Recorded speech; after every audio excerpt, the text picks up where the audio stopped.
শিবিরের নেতা মাসুদ সে বলে যে মহিলাদের দিকে তাকানো হারাম, একবার তাকানো জায়েজ, কিন্তু সেই মহিলা সাথে নিয়ে ঘোরে।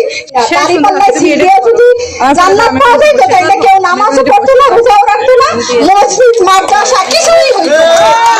তাই আপনাদের উদ্দেশ্যে একটা কথা বলতে চাই, আপনারা মা, কোমলময়ী মায়েরা যাদের হৃদয় অনেক হৃদয়ের, আমরা আমাদের যা বুঝাই তাই বুঝি, কিন্তু এখন আর সেই ভুল বোঝানোর সময় নেই, ভুল বোঝানোর সময় নেই।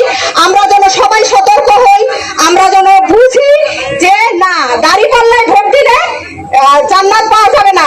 শিবিরের নেতা মাসুদ সে বলে যে মহিলাদের দিকে তাকানো হারাম, একবার তাকানো জায়েজ, কিন্তু সেই মহিলা সাথে নিয়ে ঘোরে।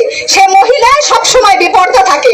আমরা তো পর্দার সাথে আপনাদের সামনে আসছি, আর শিবির নেতা যে মাসুদ, ওর পাশে সবসময় আপনারা দেখবেন একটা মেয়ে থাকে, তার মাথায় কাপড় থাকে না, মানে অশ্লীল ভাবে থাকে।